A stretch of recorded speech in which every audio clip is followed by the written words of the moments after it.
বাংলাদেশ জাতীয়তাবাদী দল বিএনপির নেতাকর্মীদের উদ্দেশ্যে দলের প্রতিষ্ঠাতা মহাসচিব বিকল্পধারা বাংলাদেশের প্রেসিডেন্ট ও সাবেক রাষ্ট্রপতি অধ্যাপক বি চৌধুরী বলেছেন, দেশের এবং জনগণের ভাগ্য পরিবর্তন করতে হলে আগে নিজেদের পরিবর্তন করতে হবে। সেক্ষেত্রে সবাইকে একজন জিয়াউর রহমানের মতো হয়ে উঠতে হবে। শহীদ প্রেসিডেন্ট জিয়াউর রহমান ক্ষমতার জন্য নয়, গণতন্ত্রের জন্য রাষ্ট্রের হাল ধরেছিলেন উল্লেখ করে অধ্যাপক বি চৌধুরী আরও বলেছেন, শান্তিপূর্ণ বিপ্লবের মাধ্যমে দেশ ও দেশের মানুষের ভাগ্য পরিবর্তন করেছিলেন জিয়াউর রহমান। বৃহস্পতিবার সন্ধ্যায় রাজধানীর রমনায় ইঞ্জিনিয়ারিং ইনস্টিটিউটে বিএনপির প্রতিষ্ঠাতা ও সাবেক রাষ্ট্রপতি জিয়াউর রহমানের 34তম শাহাদাত বার্ষিকী উপলক্ষে বিএনপি আয়োজিত আলোচনা সভায় প্রধান অতিথির বক্তব্যে অধ্যাপক বি চৌধুরী এসব কথা বলেন। দেশ ভর্তি দুর্নীতি, দেশ ভর্তি সন্ত্রাস, রাজনীতি করবেন এটা নিয়ে? দেশের ভাগ্য পরিবর্তন করতে, দেশের মানুষের ভাগ্য পরিবর্তন করতে চান, নিজেদের আগে পরিবর্তন করতে, নিজের একটা জিয়া রহমান।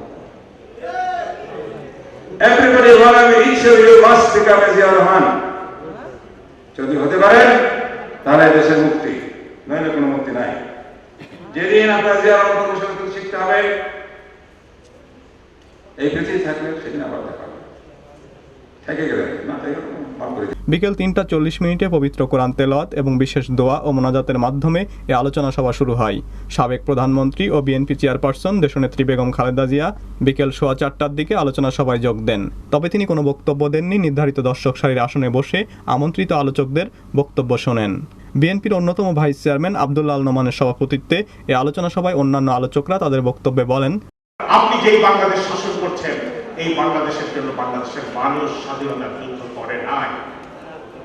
বাংলাদেশ আজকে ধ্বংস হয়ে প্রায়।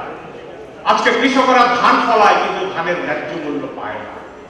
ভারত থেকে আমদানি করা ধান চালে সরকারের গুদাম ভর্তি, সরকার ধানও কিনতে পারে না। এই হচ্ছে এই সরকারের উন্নয়নের নমুনা। আর মানবাধিকার গুম, হত্যা, ক্রসফায়ার করে বিরোধী দলকে নির্যাতন নিপীড়নে রেখে শেখ হাসিনা যদি মনে করেন তিনি বাংলাদেশ চালিয়ে যাবেন, অসম্ভব। আজকে লক্ষ লক্ষ লোক মিথ্যা মামলা জড়িত হয়ে আজকে পালিয়ে বেড়াচ্ছে। এই পালিয়ে বেড়ানো যদি অব্যাহত থাকে, যত রাজনৈতিক আপোষ হোক অনাপোষ হোক, কিচ্ছু আসে যায় না। এইসব মানুষের অভিশাপে গর্জনে শেখ হাসিনার রাজত্ব শেষ হয়ে যাবে। দেশের জনগণ এই অপদখলকে মেনে নেবে না। শহীদ জিয়াউর রহমান এমন এক ব্যক্তি, তিনি বাংলাদেশের মেধাবী ছাত্রদেরকে নিয়ে সমুদ্র পথে আনন্দ ভ্রমণে পাঠিয়েছিলেন। আর আজকে বাংলাদেশের বাইরে সমুদ্রে ভাসছে ক্ষুধার্ত, অসন্ন, নিরন্ন বাংলাদেশিরা আজকে সমুদ্রে ভাসছে সেই নৌকা মার্কায়, যেই নৌকা বাংলাদেশের রাজনীতিতে একটি সর্বনাশা ইঙ্গিত হিসাবে ব্যবহার করে।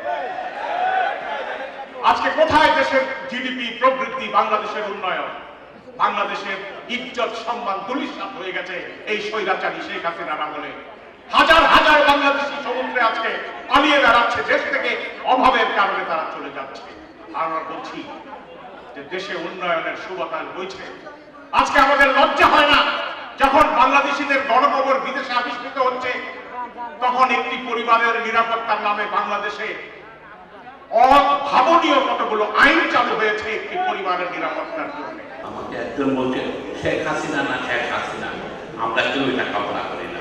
আমি তার দীর্ঘ জীবন কামনা করি, কিন্তু দেশে গণতন্ত্র, যেই গণতন্ত্রের প্রতিষ্ঠা করেছিলেন জিয়াউর রহমান, আজকে আপনাদের তো প্রতিশ্রুতিবদ্ধ হতে হবে। জিয়াউর রহমান তাকিয়ে হাসছেন, উনি দেখতে চান আমরা প্রতিশ্রুতিবদ্ধ আছি কিনা। উনি যে গণতন্ত্র, সেই গণতন্ত্রের জন্য আপনারা রাস্তায় নামেন কিনা। তা না হলে ওই ভাগ বাটোয়ারা রাজনীতি করলে 20,000 জন জেলে আছেন, আরো 20,000 জেলে দেখবেন, তাকে পালায় বেড়াবেন। পরিবর্তন চাইলে অনুগ্রহ করে ডাকেন। এই শাহাদাত বার্ষিকীতে আমরা সবাই নিজের কাছে প্রতিজ্ঞা করি যে প্রেসিডেন্ট জিয়ার রেখে যাওয়া আদর্শ, ওনার রেখে যাওয়া দল, বিএনপির সক্রিয় সদস্য হিসাবে আমরা ঠিক সেই কাজগুলি করব যেটা প্রেসিডেন্ট জিয়াউর রহমানের প্রত্যাশা ছিল। সেই কাজগুলি করব যে কাজগুলি আমাদের নেত্রী বর্তমান চেয়ারপারসন বেগম খালেদা জিয়া দলের পক্ষ হয়ে নিজের পক্ষ থেকে দেশ এবং দেশের মানুষের জন্য উনি যেভাবে কাজ করে যাচ্ছেন। দেশ এখন রাজনীতি শূন্য হয়ে গেছে। সেই জন্য আজকের এই দিনে আমাদের একটি মাত্র উপায় হলো, একটি মাত্র লক্ষ্য হওয়া উচিত যে আমাদের নেত্রী বেগম খালেদা জিয়ার নেতৃত্বে বাংলাদেশের সকল রাজনৈতিক শক্তি সমূহকে ঐক্যবদ্ধ করে বাংলাদেশে গণতন্ত্র ফিরিয়ে আনা। এটাই একমাত্র আমাদের রাজনৈতিক কর্মসূচি হওয়া উচিত এবং এটাই আমাদের একমাত্র লক্ষ্য হওয়া উচিত। কারণ এই গণতন্ত্র যদি ফিরে না আসে, এই বাংলাদেশে একদিকে ফ্যাসিবাদ, অন্যদিকে জঙ্গিবাদের উত্থান হবে। সেখানে গণতান্ত্রিক শক্তিগুলো দুর্বল হতে থাকবে এবং তাতে বাংলাদেশ রাষ্ট্র হিসেবে দুর্বল হয়ে যাবে এবং রাষ্ট্র হিসেবে দুর্বল হলে এই বাংলাদেশকে আর ধরে রাখা সম্ভবপর হবে না একটি স্বাধীন, আত্মনির্ভরশীল, আত্মমর্যাদা সম্পন্ন একটি জাতি হিসাবে। শহীদ জিয়ার যে স্বপ্ন ছিল সেটাই ছিল যে বাংলাদেশ একটি আত্মনির্ভরশীল একটি রাষ্ট্র হবে, সারা পৃথিবীর বুকে একটা স্বাধীন রাষ্ট্র হিসেবে বিরাজ করবে, একটা শক্তিশালী আত্মনির্ভরশীল রাষ্ট্র হিসেবে বিরাজ করবে। সমস্যা যে গণতন্ত্র প্রতিষ্ঠার সমস্যা। এই গণতন্ত্র প্রতিষ্ঠায় একদিন শহীদ প্রেসিডেন্ট জিয়াউর রহমান যে ভূমিকা রেখেছিলেন, আমরা তার পথ ধরে আমরাও সেই ভূমিকায় অবতীর্ণ হয়ে আমাদের তার যে কর্মকাণ্ড সেটাকে সম্বল করে সামনের দিকে এগিয়ে যাব দেশ নেত্রী বেগম খালেদা জিয়ার নেতৃত্বে। আজকে অবস্থার পটে পরিবর্তন হয়েছে। আমরা গণতন্ত্রের জন্য লড়াই করছি এবং লড়াইয়ে আমাদের জিততে হবে। সেই প্রেরণা আমরা শহীদ প্রেসিডেন্ট জিয়াউর রহমানের কাছ থেকে পেয়েছি।